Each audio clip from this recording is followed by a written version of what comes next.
New Year Smash Night 2. We had 2 title defenses and we had some further twists and turns. Stay tuned. This is your AEW Dynamite review.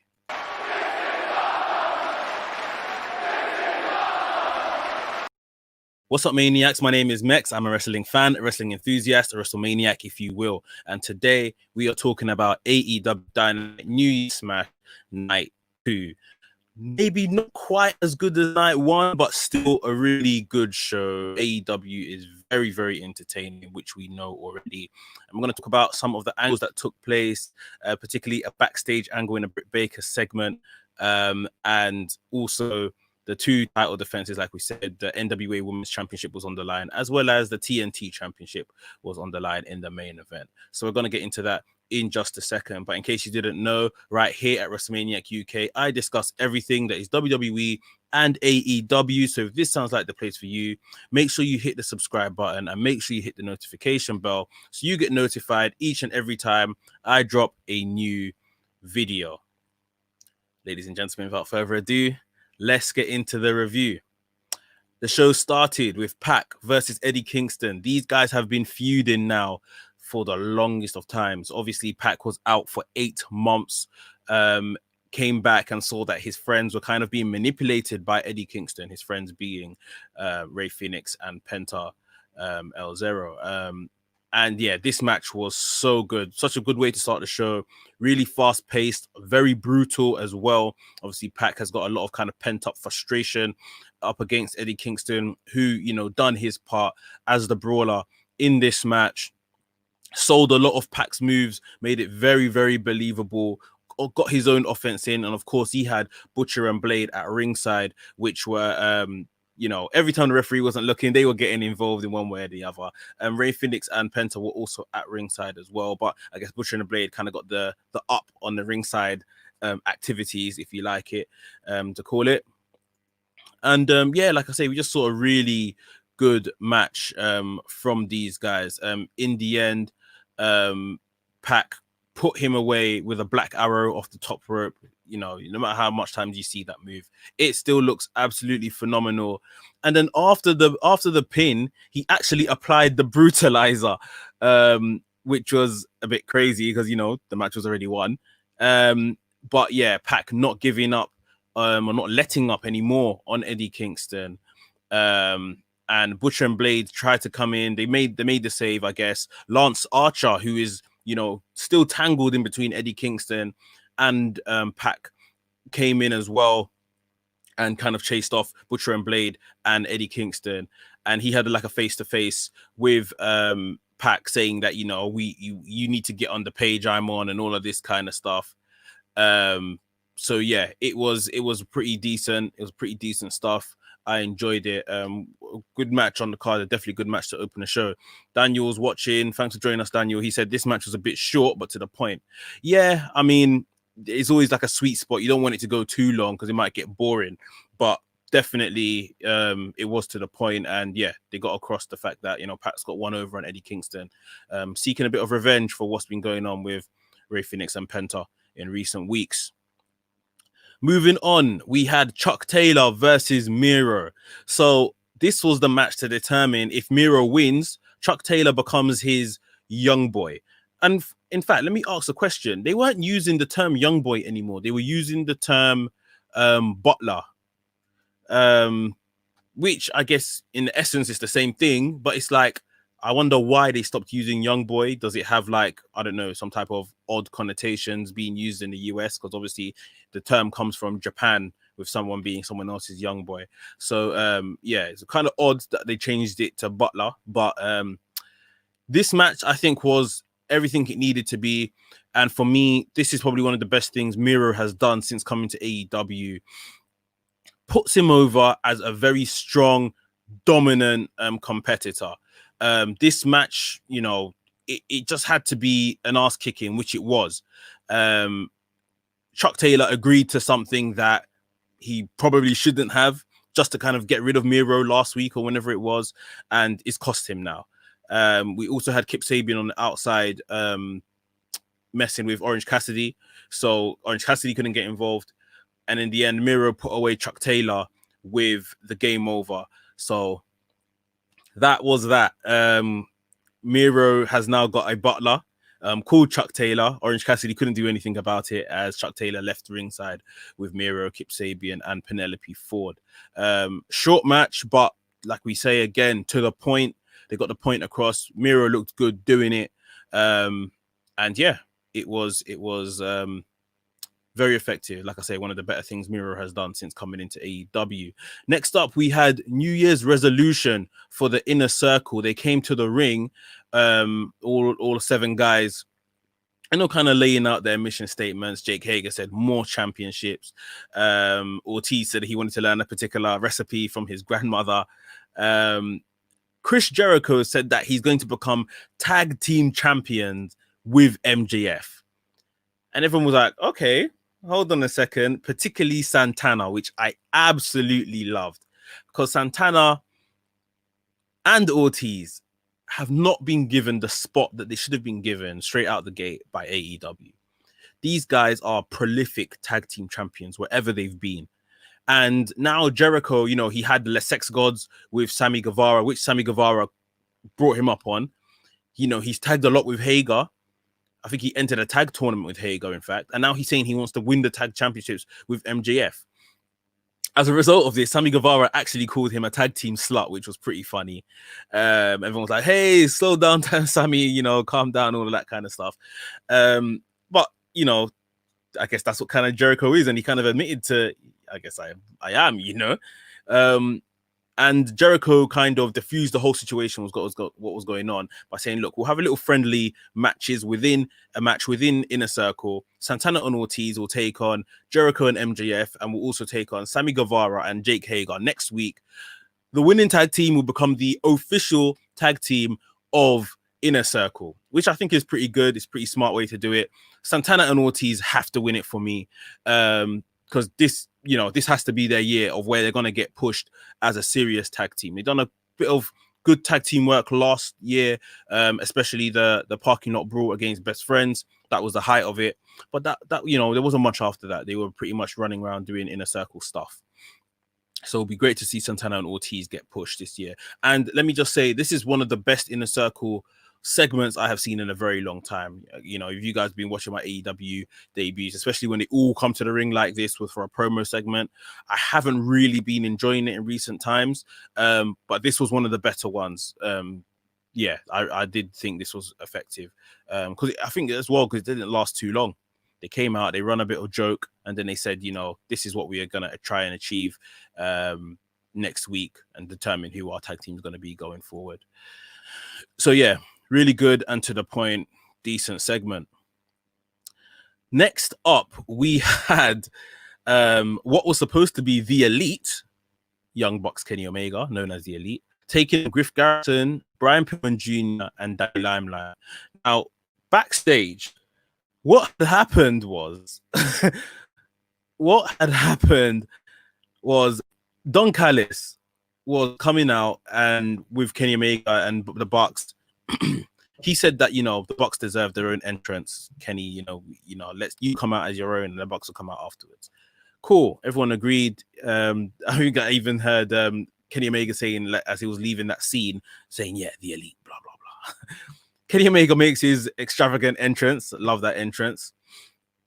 And then, as Don Callis takes the mic in the ring, he's like, "Oh, you know, Justin Roberts, don't get involved in this. Take the night off." That he would introduce who we all thought would be the Young Bucks. He gives a little introduction, best tag team in the planet, Kenny Omega's best friends, the Good Brothers. And the Good Brothers walk out from, you know, the audience area, the ringside. And everyone's like, hold on. That's not the Young Bucks. Furthermore, isn't it a bit of a slap in the face to the Young Bucks, as these guys all stood in the ring together last week doing, you know, the hand gesture. Yeah, it's just a bit odd that happened. And the Young Bucks, they pan to them backstage, you know, like, okay, we understand what's going on here, you know. So, yeah, it was not the Elite. It was Good Brothers and Omega taking on Danny Limelight and the Varsity Blondes. pretty decent match, but the Elite were always, in the ascendancy. I think Danny Limelight was kind of left in the ring a lot of the time, whilst Pillman and Garrison kind of got beaten up a lot ringside. Not much to say here. That's a really decent match. In the end, Gallows and Anderson put away Danny Limelight with the Magic Killer, and those guys stood tall in the middle of the ring. The Elite, the Elite. But they didn't get to celebrate for long because Moxley came out from the stands, as he does, walk down to the ring. 3 men in the ring against Moxley. He doesn't care, as per usual. He storms the ring, going straight after Kenny Omega, and handed it to these guys for a bit. What we then saw was Penta and Phoenix actually come, join Moxley in the ring to help take on Good Brothers and Omega.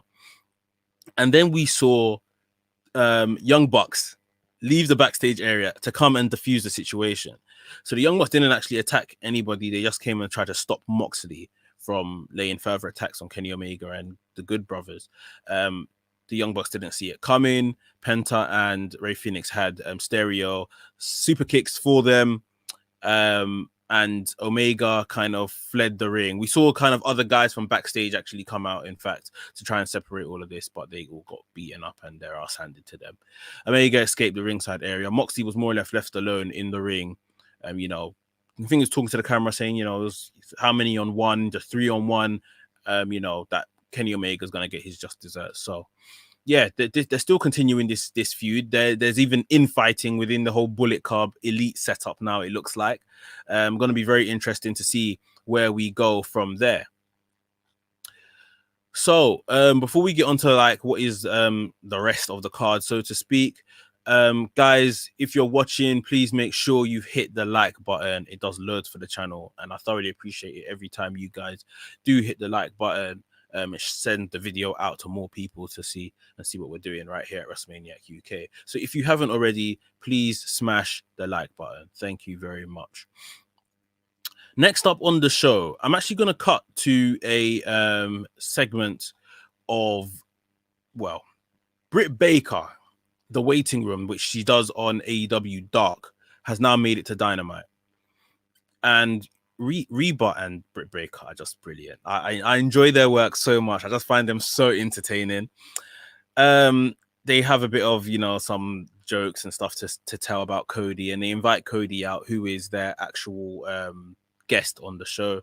Don't let Cody say a word. They're just still there talking, mocking, and making jokes, talking about Brandi Rhodes and she's pregnant and stuff like now. And they have another guest on the show, which is Jade Cargill. Jade Cargill comes through the door looking like $1 million, giving me China vibes.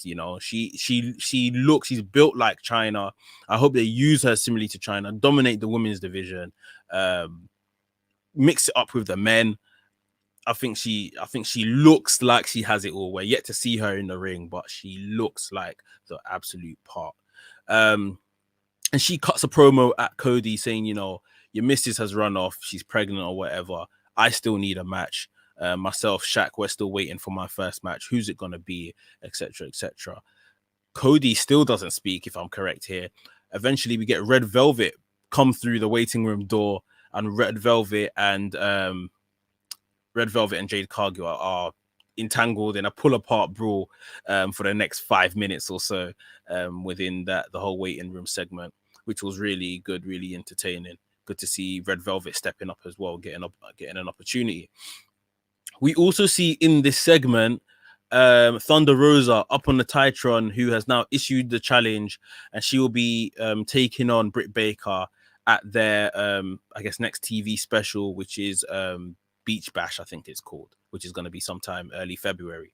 So we're going to see that match in the next couple of weeks. Thunder Rosa versus Britt Baker, and I'm sure they're going to build to that. But yeah, really entertaining, the waiting room. I hope we get kind of more of that on Dynamite. Maybe not every week, but every other week or so. That would be really good. But yeah, Jade Cargill looks, and I emphasize the looks, like a complete star. I think we need to see her in the ring sooner rather than later. Next up, in terms of in-ring action, we had Jurassic Express versus FTR, and the whole story behind this one was that, Marco had been goaded into taking the place of Luchasaurus in this match and getting in the ring with Jungle Boy to take on FTR. Really good match, really fun tag team match. Marco Stunt, this was a really good showcase for him. We've seen Marco Stunt in the past before, like trios matches and a couple tag team matches, but I don't think we've ever seen him in this capacity. He carried a lot of this match, whether he was being attacked or laying the attacks. He was at the center of it all. I just thought it was just really impressive. FTR, they were just their brilliant best. There's not much to say about FTR. You know what you're going to get from these guys. In the end, they put away Marco Stunt with their old move, which now call it the Big Rig, in honor of Brody Lee, which was really good to see. So yeah, FTR get the win over Jurassic Express, which you would have expected. But to be honest, a really good performance from Marco Stunt. And as well, let's not forget Jungle Boy Jack Perry. He is going to be a future star. He was awesome in this match as well. Next up on the show, we had the NWA Women's Championship match. Serena Deeb versus Tay Conti and Ty Conti, sorry. Ty Conti again.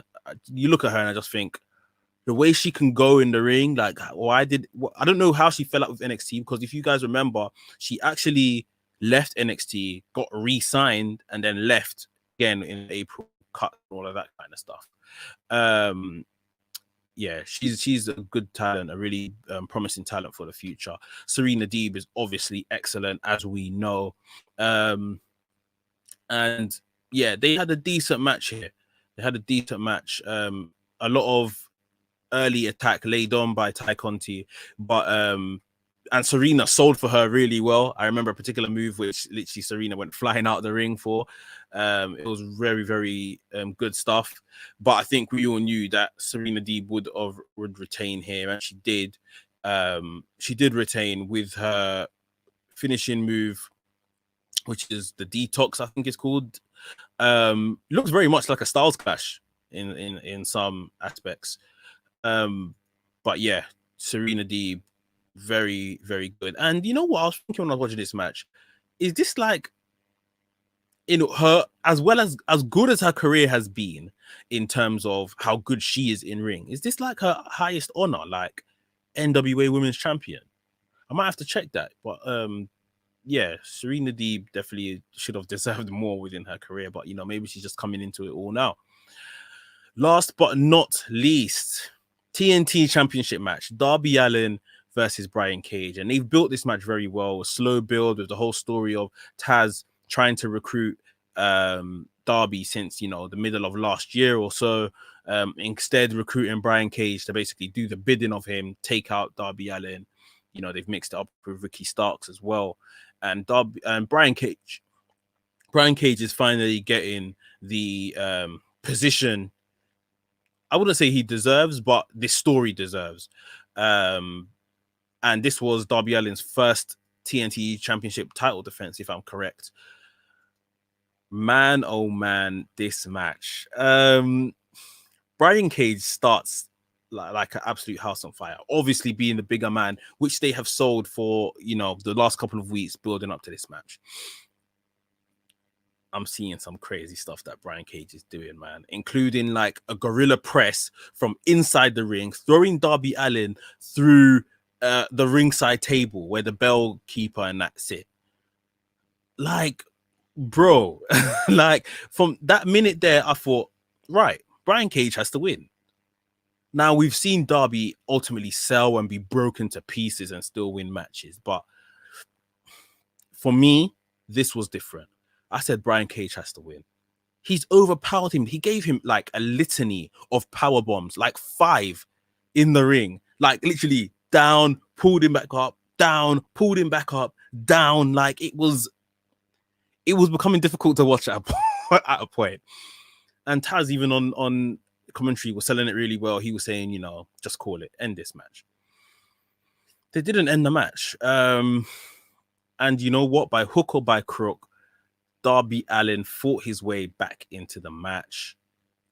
obviously we had Team Taz guys apart from Will Hobbs at ringside trying to cause distractions, trying to get involved every now and again as well. In the end, it was actually Sting that came to ringside to kind of even up the numbers. He attacked Ricky Starks with the bat. So the first time we've actually seen Sting kind of involve himself in a bit of action. Darby Allin was on the top rope, and Brian Cage kind of was like he was kind of trying to do a move from there onto him. And then you just saw Darby Allin kind of turn around and flip into like a crucifix bomb onto the ground where he pinned Brian Cage. Sting then joined Darby Allin in the middle of the ring, and it started snowing. Will Hobbs came out and everything, and you know, Team Taz are looking at each other like, how has this happened? Very good match. Very good match. Let's not take anything away from the match.